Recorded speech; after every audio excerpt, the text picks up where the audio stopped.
حضرت امام علی رضا علیہ السلام عید کی فضیلت بیان کرتے ہوئے فرماتے ہیں، یوم فطر یوم عید اس لیے قرار دیا گیا ہے کہ اس میں مسلمانوں کا اجتماع ہوتا ہے، وہ مجتمع ہوتے ہیں اور خدا کی خوشنودی کے لیے نکلتے ہیں، اور اللہ نے جو ان پر احسان کیا ہے اس پر اس کا شکر ادا کرتے ہیں۔ اس لیے یہ یوم عید، یوم اجتماع، یوم فطر، یوم زکوٰۃ، یوم رغبت اور یوم تزرع ہے، نیز اس لیے کہ یہ سال کا پہلا دن ہے رمضان کے بعد جس میں کھانا پینا حلال ہے، کیونکہ اہل حق کے نزدیک ایک سال کے مہینوں میں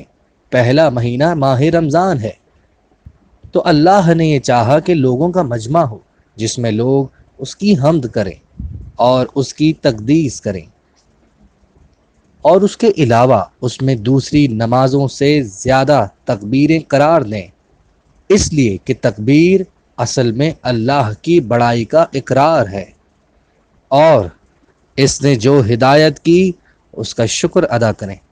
جیسا کہ اللہ کا ارشاد ہے کہ خدا نے تم کو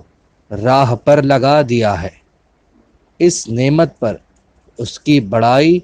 بیان کرو تاکہ تم شکر گزار ہو۔ سورہ بقرہ۔